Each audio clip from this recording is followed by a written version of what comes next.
Halo. Kedengaran, Kak. Oke. Dengeran, Kak. Oke. Nah, oke, kalau misalnya udah kedengeran suaranya, kita langsung mulai aja ya kelas pada pagi hari ini.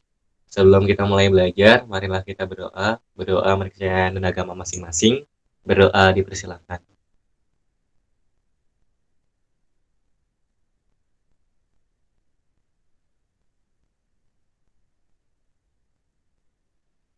Amin. Tiada kata usul untuk berdoa. Oke. Jadi karena tadi udah sempat ngundur waktu kelasnya dan agenda aku juga hari ini cukup padat. Aku minta maaf ya sebelumnya karena ya tadi gara-gara pagi ngundur kan, itu ada masalah yang nggak terduga sih sebenarnya. Pun sekarang aku ngeteknya jadinya di kamar. Oke. Jadi langsung dimulai aja ya kelasnya. Jadi pada kesempatan pagi hari ini kita bakal belajar tentang teori konsumsi sama produksi. Kenapa? Guys, kalau misalnya nge-freeze terus suaranya hilang ataupun macet, bilang ya karena di kamar aku itu agak susah sinyal. Karena biasanya aku ngeteknya di UI gitu. Oke, Oke, Kak. oke, oke. Sip.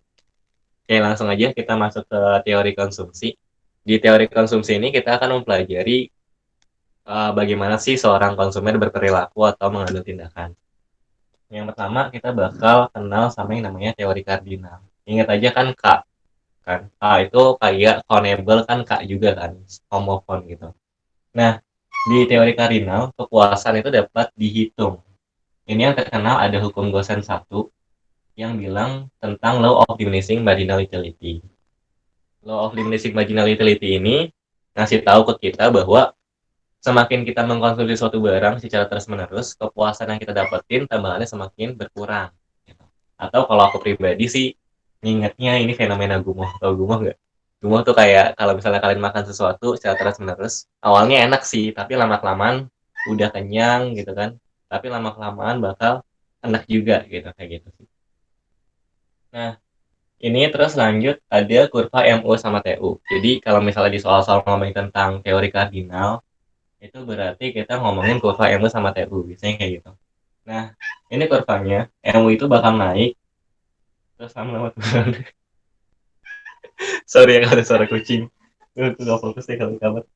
Nah, terus di sini ada TU, total utilitas. Oh ya, kalau MU marginal utilitas, sama yang kayak udah aku sampaikan sebelumnya, yang ada kata marginal marginalnya, itu adalah tambahan ya. Kalau marginal utilitas berarti tambahan kepuasan. Terus di sini ada aku kasih notnya ada tiga hal yang biasa sering disoal juga. Pertama, TU naik. TU itu total utilitas, itu tambahan dari setiap marginalnya. Jadi kalau marginal-marginal ini ditotalin, akan dapetin TU-nya. TU naik ketika MU-nya positif. Jadi selama MU-nya positif, baik MU-nya naik atau turun, TU bakal terus naik. Jadi kayak samanya kayak ngejumlah. Kalian ngejumlahin bilangan positif gimana sih? Gitu kan. Satu tambah dua, tambah tiga, tambah empat, tapi tambah tiga lagi gitu kan. Walaupun angka positifnya turun, tapi hasilnya tetap naik kan. Kayak gitu. Terus yang kedua, TU maksimum ketika marginal utility-nya sama dengan nol. Jadi ketika MU kalian nol gitu kan. Ketika kalian udah makan nih, tapi nggak ngerasain apa-apa lagi gitu kan. Nggak nambah kenyang, terus udah nggak nambah enak. Nah itu total kepuasan kalian berarti udah maksimum. Terus yang terakhir, TU-nya turun ketika MU-nya negatif. Jadi ketika MU-nya udah di bawah titik nol gitu kan, itu udah negatif total utilitas. Sorry, ketika MU kalian negatif, TU kalian udah turun. Sebenarnya kalau misalnya kalian udah menguasai kurvanya, kalian udah nggak perlu not-not ini lagi sih. Cuman ini penekanan aja. Karena ini biasanya yang suka ditanya di soal. Ada pertanyaan dulu nggak untuk teori kardinalnya?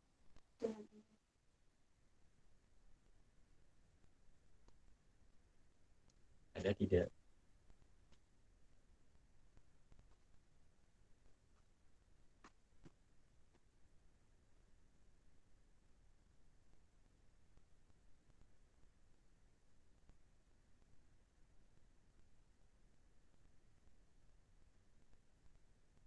Nggak ada. Kalau nggak ada, aku lanjut ya. Ini silahkan di screenshot kalau misalnya mau catat. Oke, lanjut. Ya, fokus.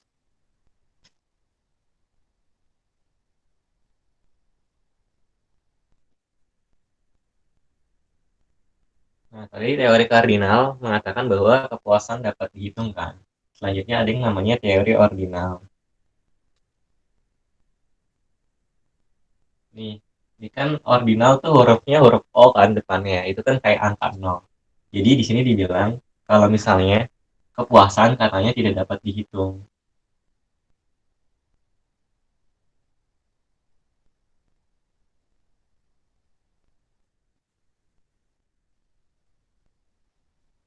Tapi dapat dibandingkan.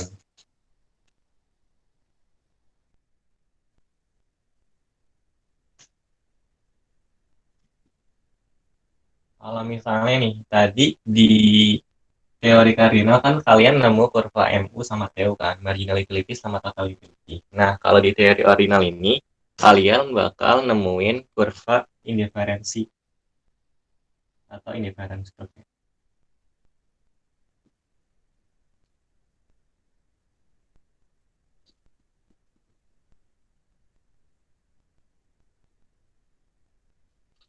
Atau yang biasa disingkat dengan IC. Nah, kurva IC ini kan indifference curve kepanjangannya. Difference itu kan artinya berbeda ya. Yang itu konotasi negatif kan. Berarti kalau tidak berbeda, itu kan berarti artinya tidak berbeda kan. Nah, kalau tidak berbeda itu kan berarti sama kan. Nah, kurva indiferensi adalah kurva yang menunjukkan tingkat kepuasan yang sama dari kombinasi konsumsi dua barang. Bentuknya dia kayak gini.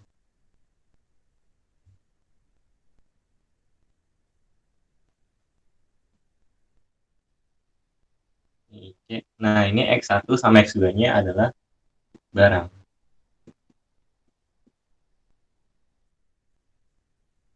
Kan kurva indiferensi adalah kurva yang menunjukkan kombinasi konsumsi dua barang kan. Jadi X1 sama X2-nya ini barangnya. Terus di kurva ini, sepanjang kurva ini konsumsinya, tingkat kepuasannya itu sama. Gitu.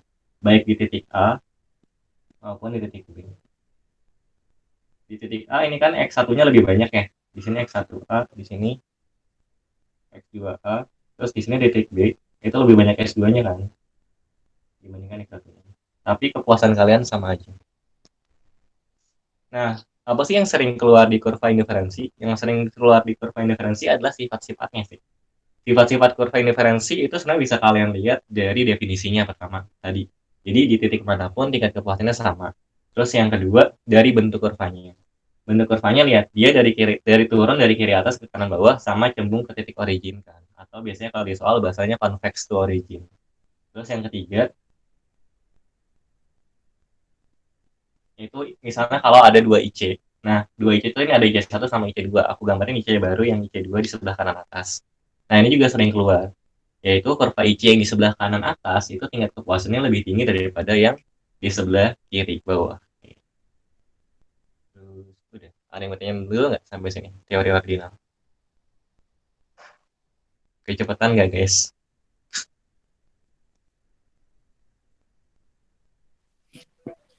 Agak kecepatan, Agak Kak. kecepatan. Oke. Aku ulang ya. Tadi kan teori kardinal udah aman ya berarti. Lanjut ke teori ordinal. Teori ordinal ini kebalikan dari teori kardinal. Teori ordinal bilang bahwa kepuasan tidak dapat dihitung. Kalau yang kardinal kan justru kepuasan dapat dihitung kan. Nah, di teori ordinal dibilang kepuasan tidak dapat dihitung, tapi dapat dibandingkan. Ingat aja kayak kalian kalau ditanya gantengan siapa atau cantikan siapa bisa kan. Tapi kalian nggak bisa nilai nih gantengnya tuh angkanya berapa atau cantiknya angkanya berapa. Nah, sama kepuasan kayak gini. Kalian mungkin bisa ngerasain makanan enakan makanan yang A dibandingkan makanan yang B. Tapi kalian nggak bisa ngasih angka enaknya tuh berapa. Nah, gitu. Nah, di teori ordinal ini ada yang namanya kurva indiferensi atau indifference curve atau IC. Difference itu artinya berbeda, in kan konotasi negatif kan, berarti tidak berbeda kan artinya. Nah, di sini kata kuncinya adalah sama. Jadi kurva indiferensi atau IC adalah kurva yang menunjukkan tingkat kepuasan yang sama dari kombinasi konsumsi dua barang, X1 dan X2. Ini bisa macam-macam, bisa misalnya soto sama sate gitu kan, ya pokoknya dua barang. Nah, IC bentuknya kayak gini nih, set, kelengkong kan. Nah, tadi sesuai sama definisinya, IC itu tingkat kepuasannya sama. Jadi sepanjang kurva ini, baik di titik A maupun di titik B, itu tingkat kepuasan yang kalian dapetin bakal sama dari konsumsi dua barang. Di titik A, kalian konsumsi barang X1 segini kan, X2-nya segini. Di titik B, kalian konsumsi X1-nya segini, X2-nya segini. Kombinasinya beda, tapi kepuasan yang kalian dapetin itu sama aja. Kenapa? Karena masih di satu kurva IC yang sama. Kayak gitu. Nah, apa sih yang sering keluar di soal-soal ujian mandiri dan SIMAK? Pertama, tadi definisi dari IC itu sendiri. Terus yang kedua, sifat-sifatnya, gitu kan. Nah, sifat-sifat IC itu sebenarnya berasal dari gambar dari IC itu sendiri dan definisi dari IC itu sendiri. Pertama, kalian bisa lihat dari gambarnya. Sifat yang pertama itu kurva IC yang menurun dari kiri atas ke kanan bawah dengan cembung ke titik origin atau titik original 0,0. Ini kan kelihatan kan cembung. Atau convex to origin. Kayak gitu. Nah, terus yang kedua, kalau misalnya aku gambarin kurva IC yang di atas sebelah kanan atas, itu menunjukkan tingkat kepuasan yang lebih tinggi. Sifat yang kedua adalah IC yang di sebelah kanan atas, itu tingkat kepuasannya lebih tinggi daripada IC yang di sebelah kirinya. Terus yang ketiga, kurva IC tidak saling berpotongan. Jadi, misalnya aku naruh titik C di sini. Ini kan tingkat kepuasannya lebih tinggi kan daripada titik A sama B. Nah, nggak mungkin nih ada kurva IC3 yang motong kayak gini. Karena nanti kalian jadi bingung lah, kan ini B sama C itu sama-sama ada di kurva IC3 kan. Nah, ini berarti salah IC3. Jadi kurva IC itu tidak mungkin berpotongan. Masih kecepatan nggak?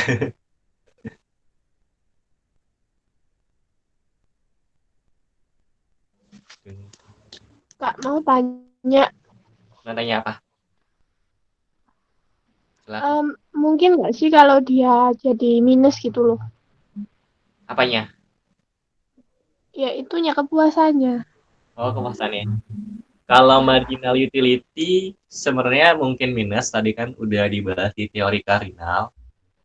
Terus sebenarnya kalau misalnya ketika kepuasan kalian negatif, itu berarti kalian bukan ngerasa makin baik, tapi kalian merasa semakin tidak baik. Kayak misalnya tadi contohnya, kalian makan atau minum, misalnya minum deh, minum kan. Oh, kalian minum kan jadi segar kan, ya nggak?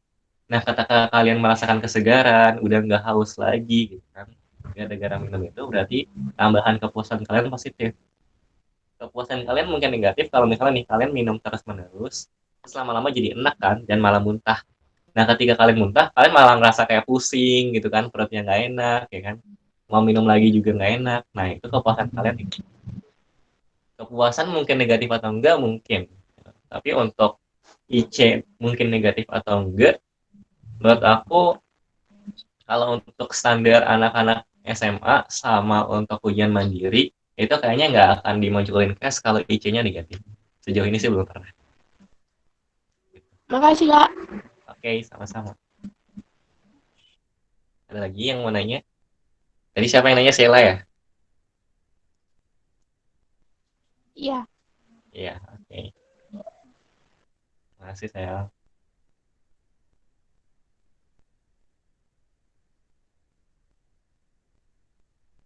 Ya. Oke, kalau nggak ada yang nanya, sebenarnya tadi kan kita ngomongin dari tadi kepuasan kan. Di teori konsumsi kita ngomongin kepuasan, kenapa? Karena tujuan dari konsumen atau kegiatan mengkonsumsi itu adalah meningkatkan kepuasan dan mencapai kepuasan gitu kan. Sebenarnya kita sebagai manusia pengen sangat puas gitu kan, pengen sepuas-puasnya. Tapi kita dihadapin sama batasan. Nah, batasan ini juga kita pelajari di teori konsumsi. Ya, kalau saya.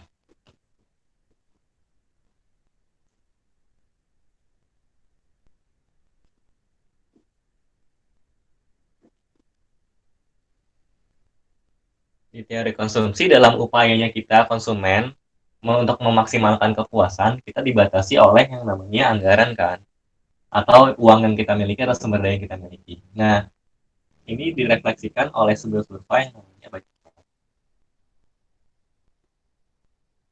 budget line atau garis anggaran.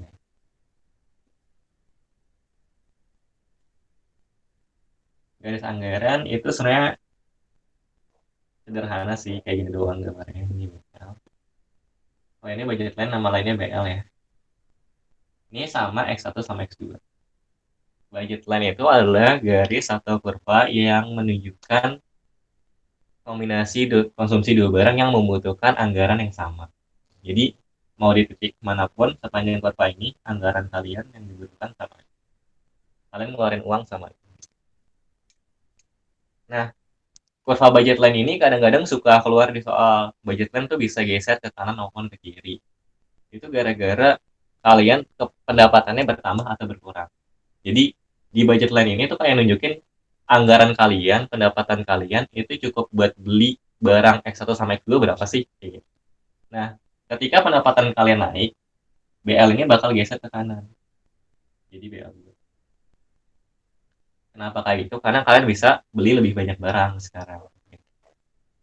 Terus sebenarnya bisa berotasi juga.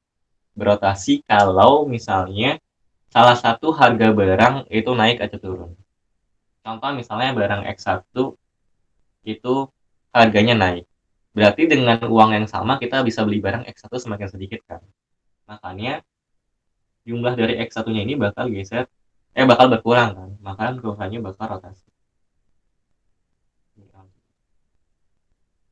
Bingung. Bingung nggak?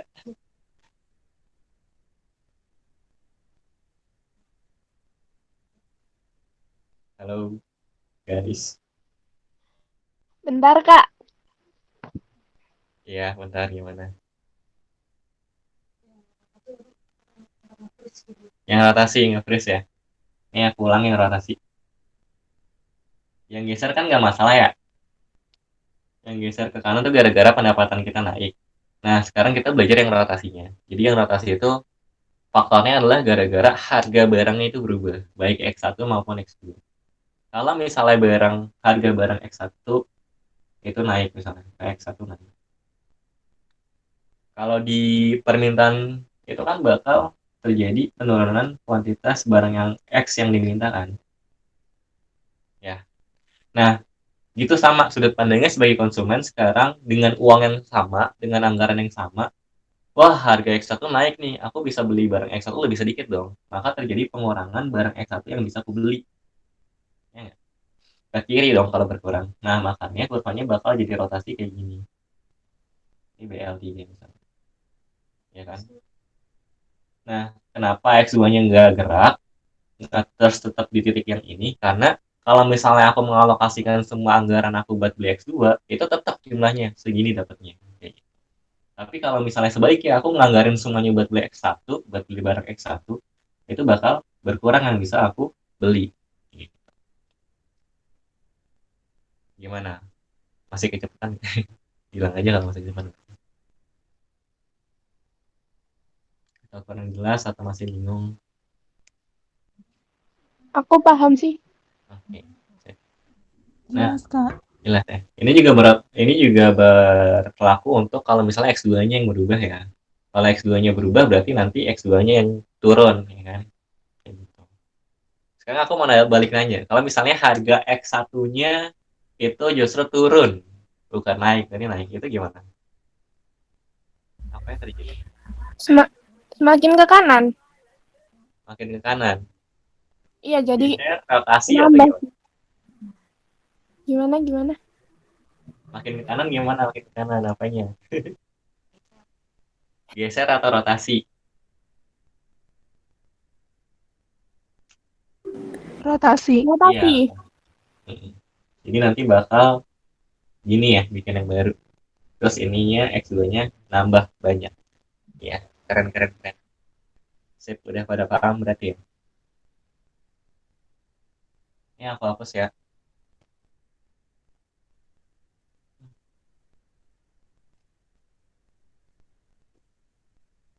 Nih. Terus di teori konsumsi yang terakhir ada yang namanya keseimbangan konsumen. Keseimbangan konsumen adalah kondisi ketika IC bersinggungan dengan budget line. Jadi kan tadi si konsumennya pengen nih kepuasan semaksimal-maksimalnya. Tapi anggarannya cuma bisa segitu doang yang dibeli. Gitu kan. Jadi keseimbangan konsumen adalah ketika budget line bersinggungan sama indifferent curve atau kurva indifference. Ini keseimbangan. Ini konteks. Ya. Ada pertanyaan nggak untuk sampai sini? untuk sejauh ini terkait teori konsumsi.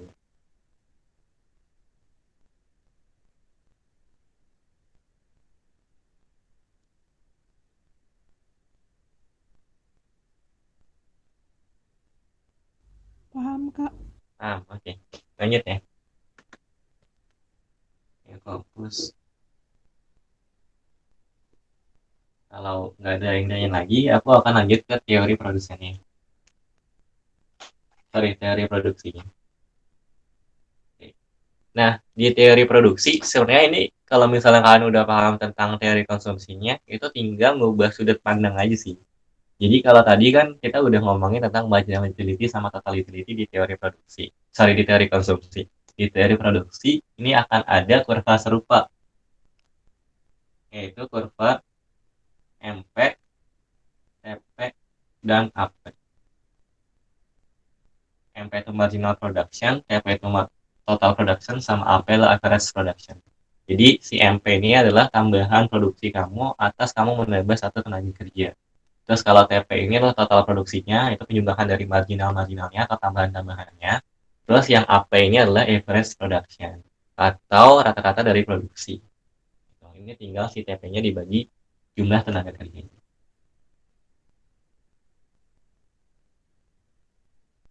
Oh ya, kalau tadi kan kita ada yang namanya law of diminishing marginal utility. Kalau di sini namanya law of diminishing marginal return. Jadi tinggal diganti aja. Diminishing marginal.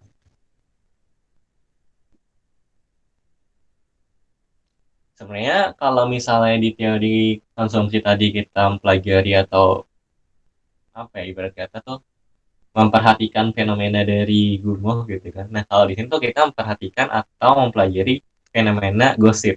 Maksudnya gosip, kenapa disebut gosip? Jadi gini, sebenarnya kalau diminishing marginal utility itu kayak kalian awalnya nih misalnya kerja sendiri, itu produktif gitu. Terus kerja berdua semakin produktif, tapi ketika kalian bekerja berempat, berlima, kalian malah ngobrol sama teman-teman kalian gitu kan, malah nggak produktif. Nah kayak gitu. Jadi sebenarnya yang coba dijelaskan di reproduksi bagian kurva MP, TP, sama AP. Jadi untuk MP-nya ini sama persis kayak MU, dia naik terus turun kayak gini. Ini untuk MP-nya. Terus ini juga sama di titik MP sama dengan 0, TP-nya maksimum. Ini TP. Jadi pokoknya sama persis nih, ketika MP-nya positif baik turun maupun naik, TP-nya masih naik ya kan. Terus MP-nya sama dengan 0, TP-nya maksimum. Terus MP-nya negatif, TP-nya turun kayak gitu. Jadi sama persis kayak kita ngomongin MU sama TU. Cuman bedanya di sini sumbu yang horizontalnya atau di sumbu X-nya itu adalah tenaga kerja. Jadi MP ini menggambarkan tingkat produksi dari tenaga kerja, tambahan tenaga kerja. Terus di sini adalah outputnya. Berapa sih kuantitas yang diproduksi? Nah, terakhir tambahannya itu ada kurva AP kan, average production atau rata-rata produksi. Nah, kurva AP di sini itu begini. Ini AP.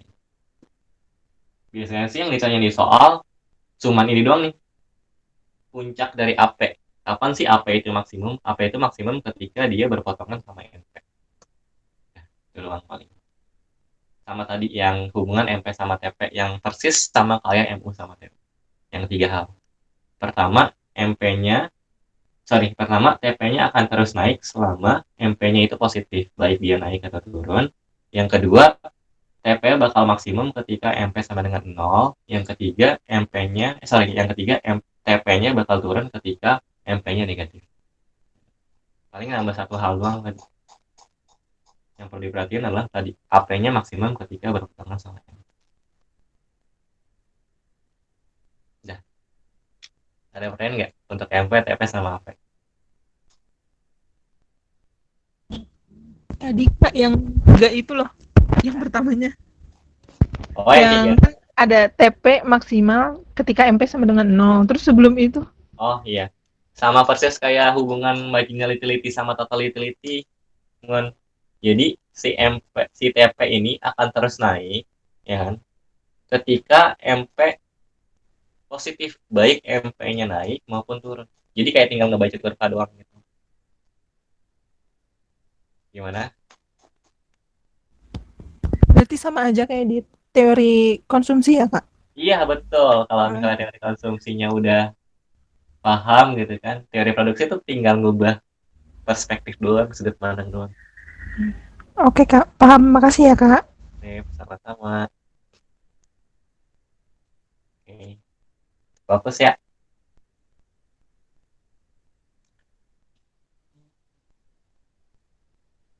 Nah, tadi kan di teori konsumsi, si konsumen pengen memaksimalkan kepuasannya.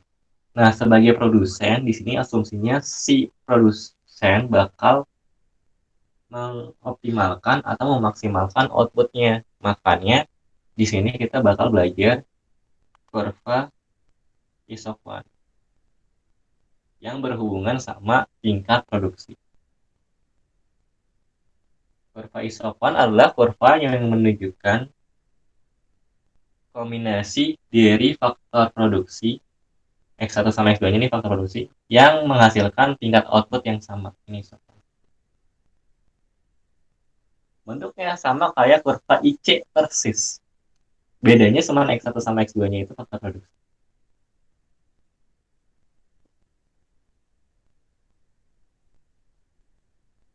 Ada yang bisa nyebutin nggak faktor produksi itu ada apa aja? Ada 4. Satu, sumber daya alam. Dua, sumber daya manusia, termasuk di dalamnya tenaga kerja. Yang ketiga, modal. Sama yang terakhir adalah skill atau kemampuan. Nah, jadi aku yang nyebutin kan. Apa ya? Gitu. Jadi, ini juga sama, baik di titik A misalnya, maupun di titik B. Gitu kan. Kalian gunain X1-nya di sini X1A, terus di sininya X2B, sorry X2A, maupun di sininya di titik B yang kita gunain X1A dan X2B, itu tingkat outputnya atau produksi kalian sama aja. Kecuali ada kurva isoquant yang di atas kanan. Isoquant 2. Ini baru tingkat produksi kalian lebih tinggi.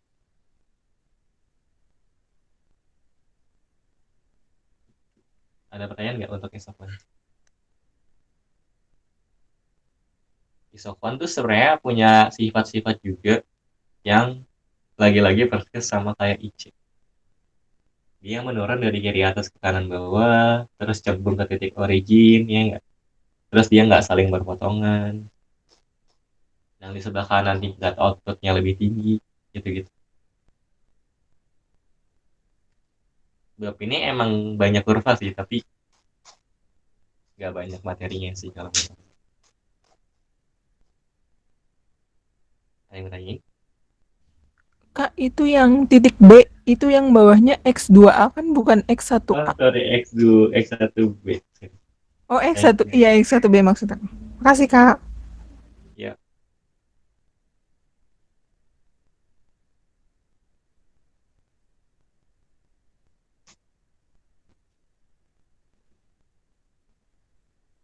udah. Aku lanjut ya. Ya, fokus.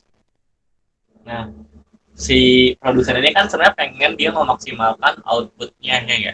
Tapi dia punya batasan yaitu berupa modal atau biaya yang bisa dia bayar.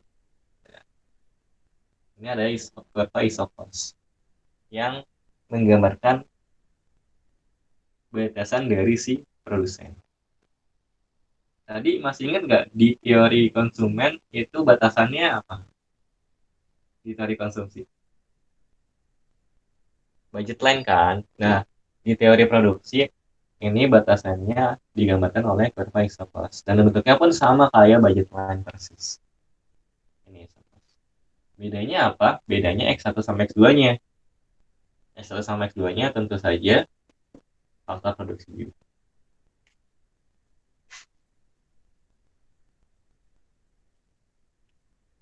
Kayak gitu. Sama tadi isokos juga bisa geser, bisa rotasi. Isokos geser ke kanan gara-gara kenapa kira-kira?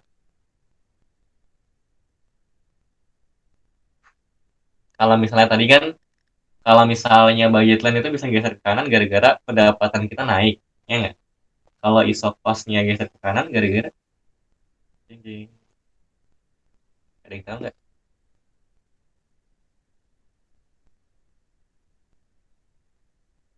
3, 2, 1.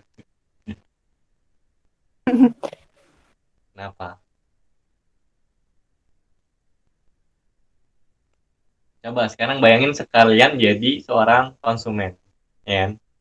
Kalian bisa beli lebih banyak barang gara-gara pendapatan kalian naik, gitu kan? Nah, sekarang kalian bayangin lagi, kalian jadi produsen. Kalian bisa menambah output kalian kalian bisa menambah mempekerjakan orang, bisa menambah beli mesin bisa menambah mesin, bisa bangun gedung baru itu Kalau anggarannya naik. iya, kalau anggarannya naik. Nah, anggaran si produsen ini berhubungan sama modal kan, makanya itu. Jadi salah satu yang bikin bisa cost-nya bergeser ke kanan adalah pertambahan modal. Nah, itu cost ini sebenarnya bisa rotasi juga gitu kan, sama kayak budget land. Itu gara-gara kalau misalnya faktor produksinya harganya itu naik atau turun. Cuman ini jarang sih, jarang keluar di sana. Biasanya lebih ke rotasi dari budget lainnya. Ada pertanyaan dulu nggak sampai sini teman-teman?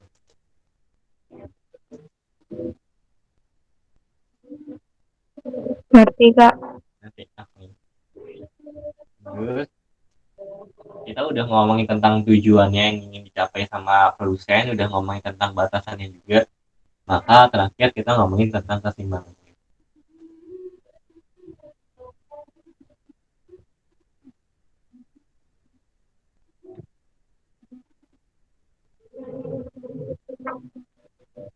Kalau di konsumen tadi, keseimbangan konsumen itu kalau misalnya si IC itu bersinggungan sama budget line kan. Maka di keseimbangan produsen itu ketika dilakukan bersinggungan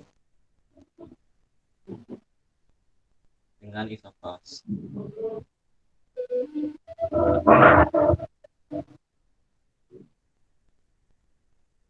Ini ISO.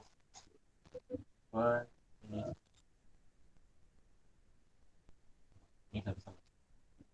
Udah, gitu. Selesai dari produksi. Ada yang bertanya enggak?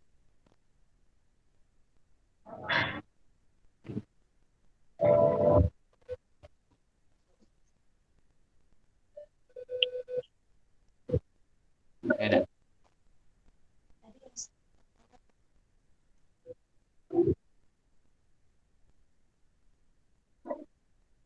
Nggak ada pertanyaan nih. Oke, kalau nggak ada pertanyaan, paling aku mau highlight satu hal. Biasanya di soal tuh suka ditanya tentang keseimbangan produsen sama keseimbangan konsumen. Biasanya suka diselipin kalimat, diselipin opsi yang bersinggungan sama berpotongan. Kalian jangan sampai milih yang berpotongan ya. Pilihlah yang bersinggungan. Jangan sampai kayak isokuan memotong isokos itu salah. Tapi isokuan memotong isokos itu adalah keseimbangan produsen. Terus sama aku mau nambahin sedikit tentang return to scale.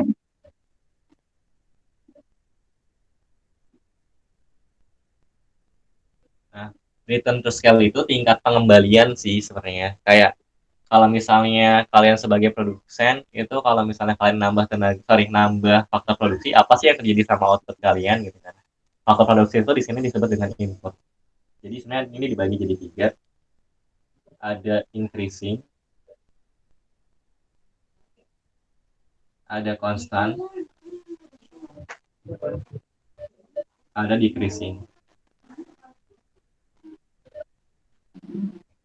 Jadi ada increasing return to scale, ada constant return to scale, ada decreasing return to scale. Increasing return to scale itu kalau misalnya input kalian tambahin jadi 2 kali lipat, terus output kalian menambah lebih dari 2 kali. Jadi kayak penambahan output kalian itu lebih tinggi daripada penambahan inputnya. Kalau konstan itu ketika output kalian tambahin 2 kali, ya, terus outputnya akan bertambah 2 kali juga sama dengan. Terus yang terakhir kalau decreasing itu kalau misalnya kalian nambahin input 2 kali lipat, gitu kan, output yang bertambah itu kurang dari 2 kali. Ini itu. Oke.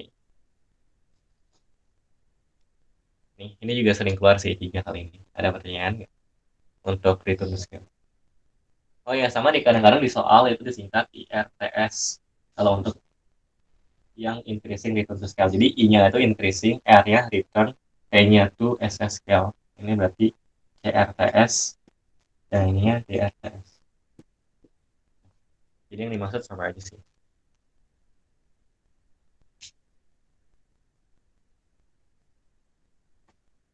Ada pertanyaan nggak?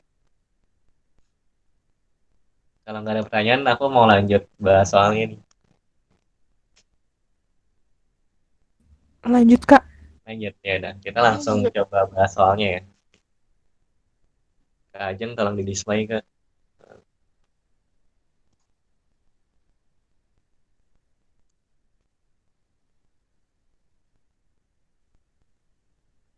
Bentar ya. Oh ya, di sini yang nyebrang jurusan siapa aja atau yang dari SMK?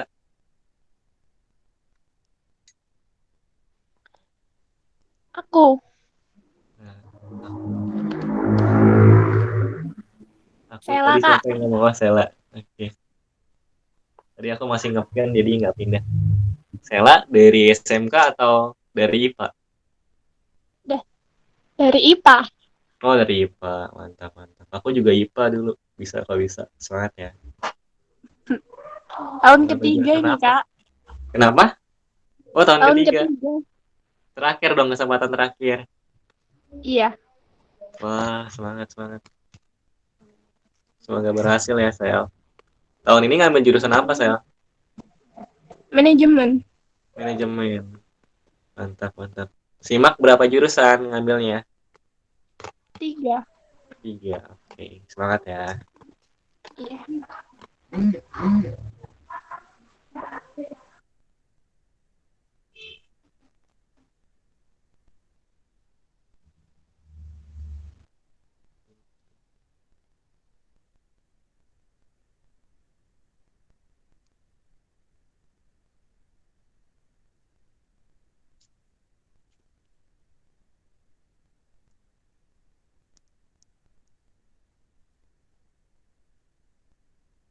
Tunggu ya, sebentar.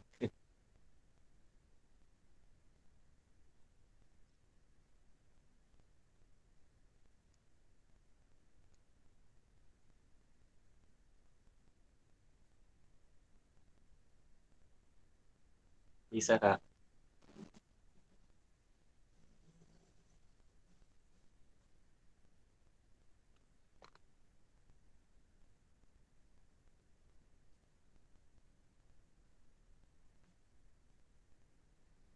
Oh, Vivi, Vivi.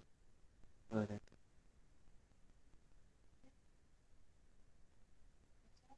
Ya. Soalnya udah muncul belum, teman-teman? Udah, Kak. Udah. Udah. Oke. Ini ada yang baru join. Selamat datang ya.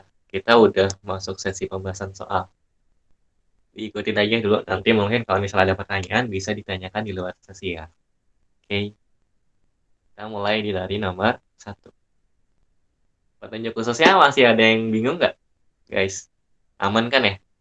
Ini sih Aman ya. Kak. Ya, aman. Ya, Aman, lanjut aja. Kak. Soal nomor 1, kebaca.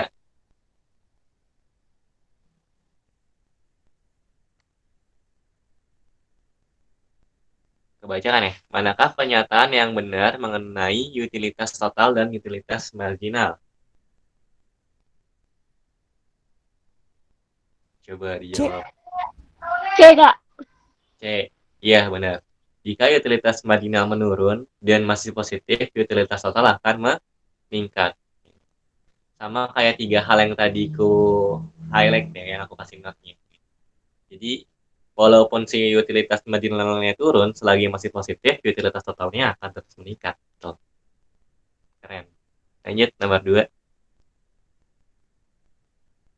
Pernyataan yang benar mengenai hubungan antara produk total TP, produk rata-rata AP, dan produk marginal MP adalah ini udah masuk teori produksi. Ayo, yang mana jawabannya?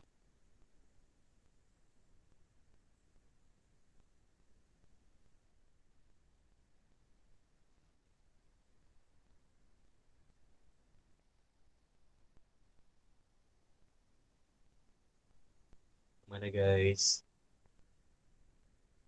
A, B, C, D, E. Oh ya, kalau misalnya ada kalimat di soal kemiringan kurva negatif, kemiringan kurva positif, itu dia maksudnya kurvanya naik atau turun ya. Jadi kalau kemiringan kurva negatif, berarti kurvanya turun. Kalau kemiringan kurva positif, berarti kurvanya naik. Misal yang A, itu kan adalah ketika kemiringan kurva AP negatif, berarti AP-nya lagi turun. Yang mana jawabannya?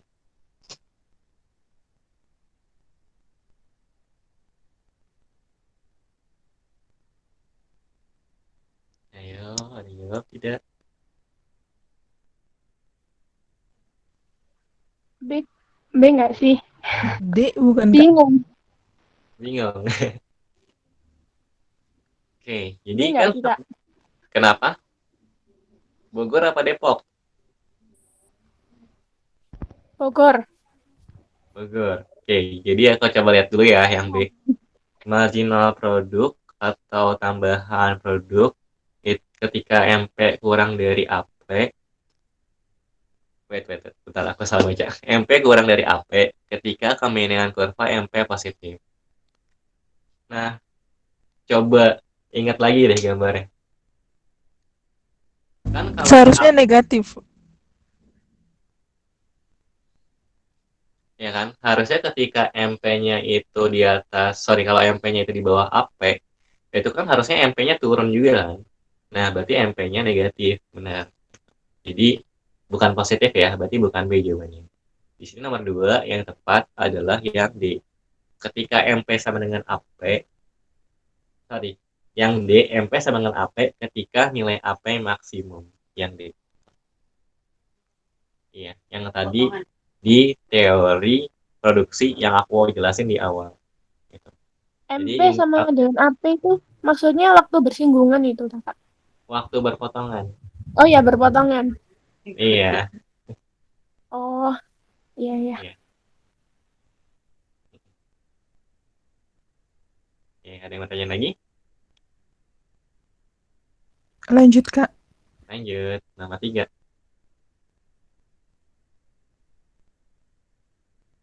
Yuk. Ini sebuah akibat, soalnya berarti kalian harus analisis satu persatu ya, yang atas dan yang bawah. Dari yang atas dulu, Joko sangat kehausan. Ia membeli es teh manis. Setelah minum gelas ketiga, rasa haus mulai berkurang dan es teh manis yang diminumnya tidak lagi memberikan kepuasan sebanyak gelas pertama dan kedua. Dapat dikatakan, Joko mengalami diminishing technical rate of substitution. Benar apa salah? Salah. Salah. Kenapa salah? Seharusnya law of diminishing marginal utility. Iya, benar. Harusnya law of diminishing marginal utility. Oke, yang bawah? Yang bawah benar.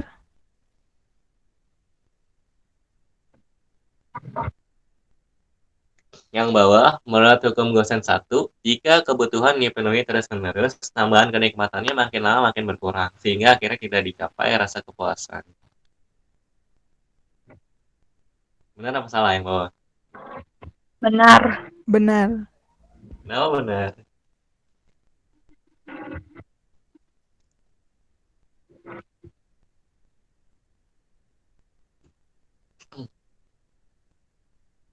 Kenapa benar? Ih, cicing wae atuh. Karena kalau konsumsinya lebih banyak nanti menurun itu tingkat kepuasannya. Nah, jadi untuk tingkat kepuasannya itu benar makin lama makin berkurang. Tapi ini ada sedikit yang kurang tepat menurut aku di akhir kalimatnya. Yang bilang sehingga akhirnya tidak dicapai rasa kepuasan. Sebenarnya rasa kepuasan itu pernah kalian capai, bukan tidak tercapai. Berkurang Nah, seharusnya. berarti yang nomor 3, atas salah bawah salah. Yang ya jawabannya. Ada yang tanya nggak nomor 3?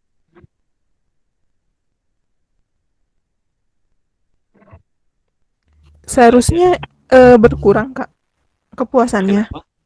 Seharusnya Kepuasannya itu kan tidak dicapai rasa kepuasan kan. Nah, kepuasan itu sebenarnya udah pernah dicapai, bukan tidak.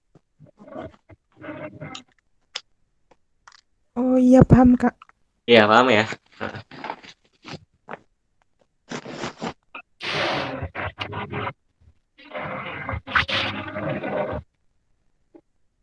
Lanjut. Nomor 4, berikut adalah pernyataan yang tepat mengenai kurva indiferensi. Nah, ayo coba.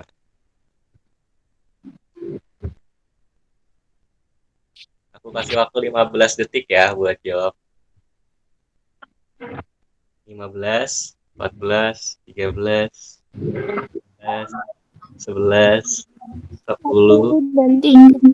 9, 8, 7, 6, 5, 4, 3, 2, 1. Ya, apa jawabannya?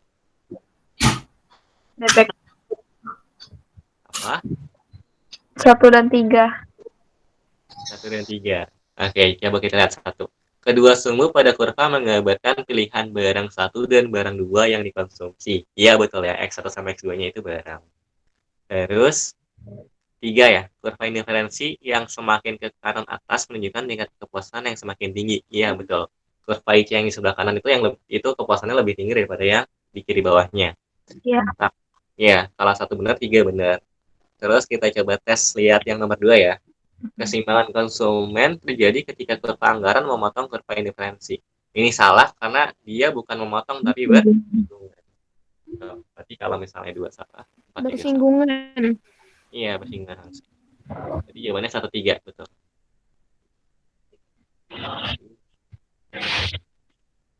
Ya, jadi jawabannya yang B ya. Lanjut. Nomor 5. Nah, ini yang terakhir kali aku jelasin nih, yang konsep return to scale. Nomor 5, dalam proses produksi, kenaikan output sebesar 2 kali lipat akibat penambahan input sebesar 2 kali lipat dikenal dengan istilah, ya ini mah 5 detik aja. Konstan.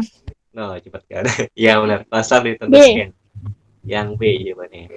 Karena sama dengan, jadi kayak inputnya kamu tambah 2 kali, outputnya nambah 2 kali juga. Itu konstan return to scale. Kalau increasing gimana? Kalau misalnya aku nambah input 2 kali, outputnya bakal gimana? Bertambah 2 kali. Decreasing. Lebih dari 2 kali. Bertambah lebih dari 2 kali. Gitu. Bisa 3 kali, 4 kali, 5 kali, soalnya gitu. Yang penting lebih dari 2 kali. Lebih dari penambahan inputnya. Dan ini nggak soal 2 kali ya. Misalnya di soal inputnya bertambah sebesar 3 kali, outputnya nambah 5 kali. Nah, itu kan outputnya nambah lebih besar daripada inputnya kan. Itu juga masuk increase. Gak ada masalah berarti ya kalau untuk soal nomor 5. Kayaknya gampang buat kalian. Lanjut nomor 6. Manakah pernyataan yang benar terkait teori perilaku konsumen?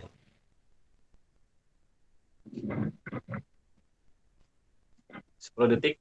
10, 9, 8, 7, 6, 5, 4, 3, 2, 1. Dor, apa jawabannya?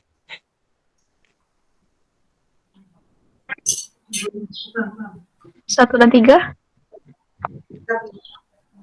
1 dan 3. Coba kita lihat 1 ya. Kurva indiferensi tidak saling berpotongan. Iya, benar. 3, jika kita ingin meningkatkan jumlah konsumsi barang X, konsumen harus mengurangi jumlah konsumsi barang Y.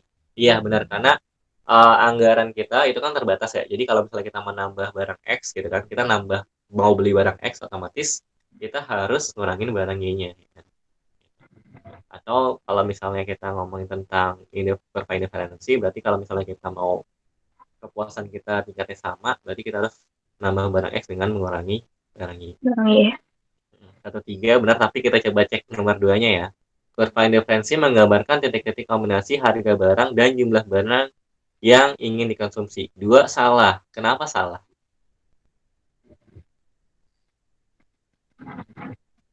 Kenapa salah? Nah, jumlah barang.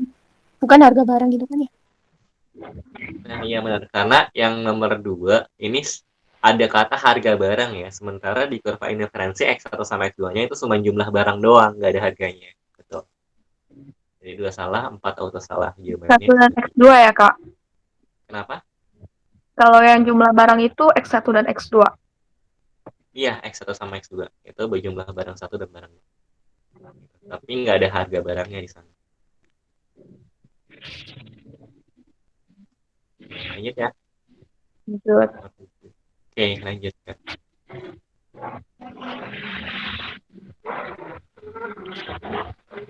Berikut ini adalah pernyataan yang tepat mengenai konsep return to scale. Yang mana guys? A. Wih, coba sekali A. Oke, 1, increasing return to scale terjadi apabila jumlah input ditambah 2 kali lipat sehingga output bertambah lebih dari 2 kali lipat. Iya, benar ya, increasing itu lebih dari 2 kali. Terus constant return to scale terjadi apabila jumlah input ditambah 2 kali lipat sehingga output bertambah 2 kali lipat juga. Iya, betul. Yang 2 benar ya, karena sama-sama nambah 2 kali. Yang 3, decreasing return to scale terjadi apabila jumlah input ditambah 2 kali lipat sehingga output bertambah kurang dari 2 kali lipat. Iya, ini yang 3 juga benar. Karena outputnya bertambah, tapi lebih sedikit daripada pertambahan inputnya. Itu decreasing. Yang 4, law of diminishing return sama dengan increasing return to scale. Beda ya. Jadi jawabannya 1, 2, 3. Ya, next Kak. 8, produsen akan memilih untuk menghasilkan output pada kondisi berikut. Yuk, gimana yuk?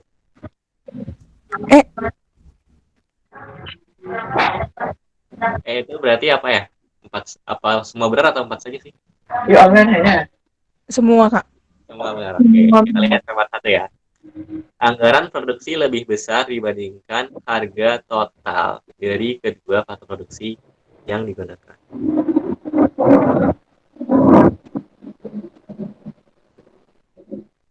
Ayo. Benar apa salah 1? Dan kalau tadi berarti benar ya menurut kalian. 1 benar, kenapa? Sama tadi yang jawab.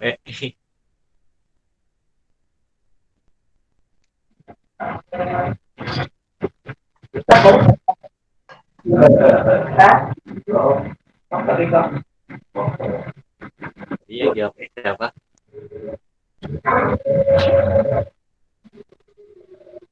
Halo. Aku, Kak, pernah ngerjain soalnya. Nah, terus? Cuma penjelasannya lupa. Oke.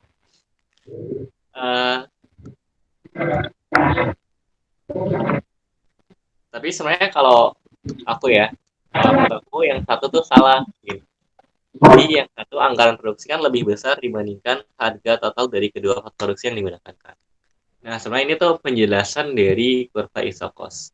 Jadi sebenarnya baik di budget line maupun di isokos itu ada sebuah asumsi di mana anggaran atau modal atau pendapatan yang dimiliki baik si produsen ataupun konsumen itu digunakan seluruhnya. Jadi kayak kamu nih sebagai konsumen misalnya pengen kepuasan yang semaksimal-maksimalnya gitu kan. Nah, kamu akan berusaha capai dengan kamu menggunakan semua pendapatan yang kamu punya. Gitu. Itu asumsinya gitu kalau misalnya di budget line. Nah, kalau misalnya di produsen itu kan ngomongin tentang isokos sama isokon kan. Nah, di isokon itu kayak produsen tuh pengen mencapai tingkat output yang setinggi-tingginya gitu kan. Nah, asumsinya si produsen juga akan menggunakan seluruh modal yang dia punya. Kayak gitu. Jadi yang 1 menurut aku salah. Kenapa? Karena yang nomor 1 bilang anggaran produksi lebih besar. Jadi kalau lebih besar tuh kan kayak masih ada anggaran yang nganggur kan, belum dipakai. Jadi kayak sebenarnya tuh si produsen masih mungkin menggunakan anggarannya lagi buat menambah tingkat keseimbangan produsen yang lebih tinggi. Kebayang nggak? Kebayang, Kak. Kebayang. Nomor 2, kurva isokos bersinggungan dengan kurva isokuan. Iya, jelas benar dong. Nah, terus nih yang 3 ya. Ini penguatan kalau misalnya 1 salah, berarti 3 harus salah ya kan. 3, harga kedua faktor produksi pada kondisi paling murah. Sekarang aku tanya ke kalian nih. Kalian misalnya kalian nanti suatu saat jadi pengusaha atau kalian bayangin aja kalian jadi pengusaha. Gitu. Apakah kalian akan berproduksi ketika harga faktor produksinya paling murah doang? Enggak juga sih. Enggak juga kan? Nah, kayak gitu. Itu kan lihat pertanyaan. Produsen akan memilih untuk menghasilkan output pada kondisi berikut. 3, harga kedua faktor produksi pada kondisi paling murah. Kan enggak juga kan? Jadi ini menguatkan bahwa 1 salah ya, karena 3-nya salah. Nggak mungkin kan 2, 3, 4 jawabannya. Oke. Nomor 4, perbandingan harga kedua faktor produksi sama dengan perbandingan output marginalnya. Iya, ini benar nomor 4. Perbandingan harga kedua faktor produksi sama dengan perbandingan output marginal. Jadi jawabannya 2 dan 4 ya. C. Nomor berikutnya 9. Yang berikut yang paling tepat berkaitan dengan kurva indiferensi atau IC adalah 1, 2, 3, A, B, C, D, E. Gampang nih.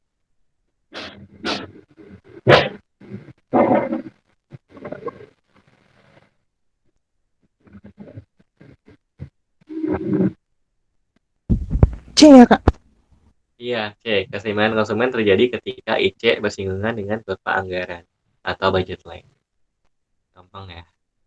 Oke, lanjut. Terakhir nomor 10. Soal SIMAK tahun 2014. Pernyataan berikut yang salah mengenai kurva isokuan.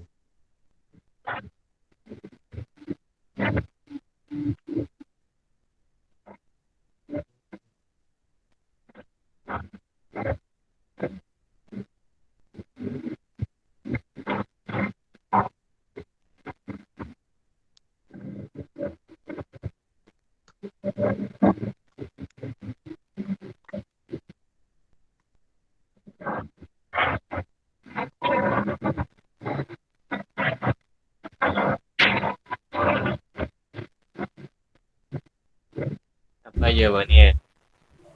Enggak. Yang E.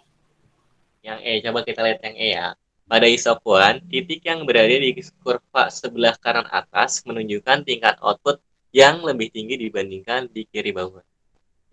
Nah, yang E ini benar, bukan salah.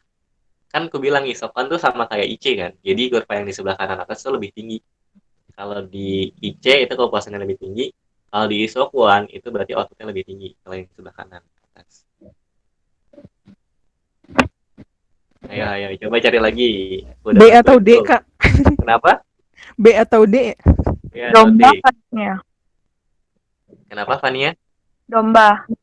Domba. Oke, coba yang domba. Ya, Jumlah vertikal dan horizontal masing-masing menunjukkan penggunaan faktor produksi. Nah, coba ingat-ingat lagi isokuan. Itu kan ada sumbu X sama sumbu Y-nya X1 sama X2 kan. Tadi aku udah nulisin X1 sama X2-nya adalah faktor produksi. Kalau barang tuh kalau misalnya di teori konsumen, kalau misalnya kita ngomongin C sama budget line, nah itu baru barang. Tadi yang D benar juga dong. Nah, tinggal A, B, C doang nih. Yang B berarti, Kak? Berarti B. Iya, benar. Isokuan merupakan kurva yang menunjukkan penggunaan faktor produksi yang sama. Jadi, yang B itu salah. Kenapa? Karena faktor produksinya itu bisa kalian otak-atik angkanya. Gitu. Yang sama itu apanya? Yang sama adalah tingkat outputnya. Jadi, kurva isokuan adalah kurva yang menunjukkan kombinasi dua faktor produksi yang menghasilkan tingkat output yang sama. Itu isokuan. Ayo. Berapa kali coba tadi? Nomor 10, 3 kali coba jawab. Aku nggak nemenin kalian simak loh guys. berarti 2 faktor produksi yang berbeda. Iya, dua faktor produksi yang berbeda. Kan kombinasi dua faktor produksi. Yang sama Iya. itu adalah outputnya. Makasih, Kak. D berarti bener ya Kak yang D? Iya, yang Bogor yang benar.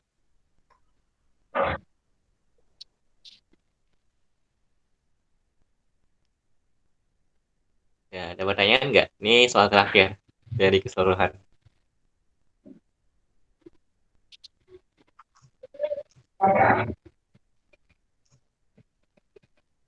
Ada tidak? Boleh jelasin ulang tentang faktor produksi nggak, Kak? Tadi Kenapa masih faktor produksi? kurang mudeng. Kenapa faktor produksi? Faktor produksi itu kayak yang bahas isokon itu ya. Iya, jadi faktor produksi itu kita bahas di teori produksi. Si teori produksi itu ada di isokon sama ada di isokos. Jadi kalau misalnya tadi di budget plan sama di indifferent growth itu kita X1 sama X2-nya kan barang yang dikonsumsi kan. Nah, kalau misalnya di teori produksi, nggak mungkin dong si X1 sama X2-nya itu barang juga. Karena kita ngomongin si produsen yang mau memproduksi barang. Ingat aja, kalian memproduksi barang butuhnya apa? Butuhnya faktor produksi kan. Kayak gitu.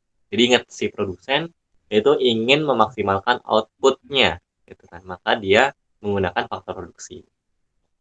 Karena jadi itu kayak kebalikan dari bukan kebalikan sih, sudut pandang lain dari teori konsumsi. Jadi kalau teori konsumsi kan si konsumen tuh pengen meningkatkan kepuasannya kan, ingin memaksimalkan kepuasannya kan. Dengan cara apa?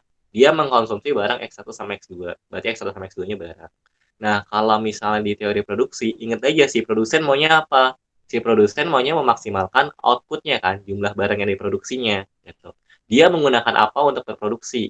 Faktor produksi gitu kan, X1 sama X2. X1 sama X2-nya berarti faktor produksi. Faktor produksi ada apa aja? Itu ada 4 hal paling enggak secara umum. Satu, sumber daya alam. Kedua, sumber daya manusia termasuk tenaga kerja. Berarti yang ketiga modal, yang keempat adalah skill atau kemampuan. Apakah menjawab? Menjawab, Kak. Ya, oke. Ada lagi yang tanyain?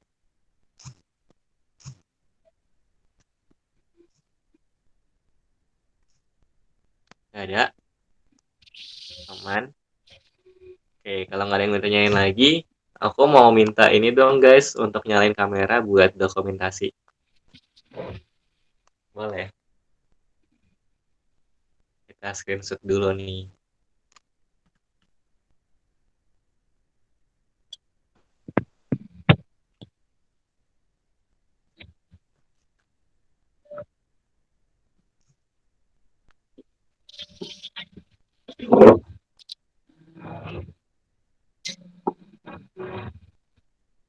Yuk, yuk, yuk, yang lain.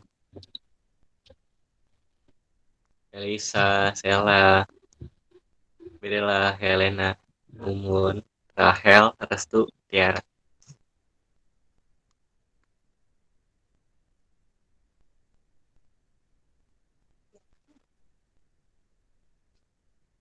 Elisa lagi nggak bisa nyalain kamera gara-gara dari komputer. Oh, komputernya nggak ada webcamnya ya?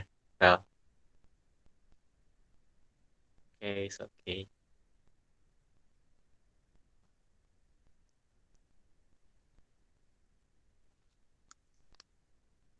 Ada berapa orang yang buka, Kak? Ya, nggak apa-apa, Felix.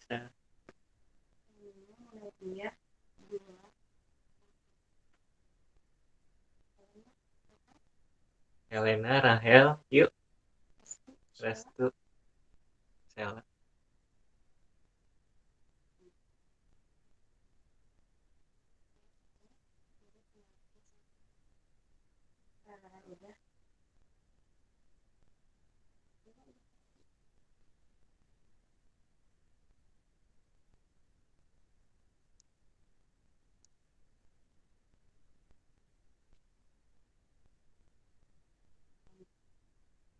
Ya. Yuk hitung ya. Dalam hitungan dari mundur dari 5 ke 1 kita foto. Oke. 5, 4, 3, 2, 1. Nah, sekali lagi ya.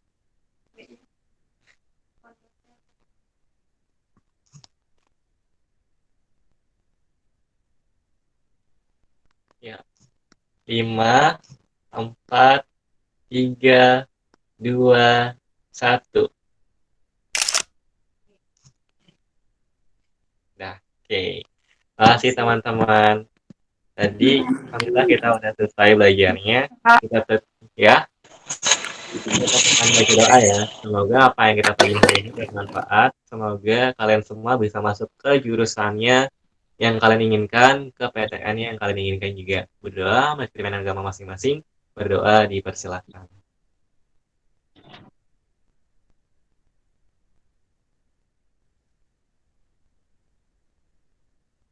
Amin. Tiada kata saya untuk berdoa. Terima kasih teman-teman. Sorry banget tadi sempat ada kendala sehingga mulanya ditunda. Apresiasi sebesar-besarnya buat kalian yang sudah join. Terima kasih. Assalamualaikum warahmatullahi wabarakatuh. Dadah. Waalaikumsalam. Terima kasih Kak. Waalaikumsalam. Terima kasih Makasih Kak, makasih. Semangat guys.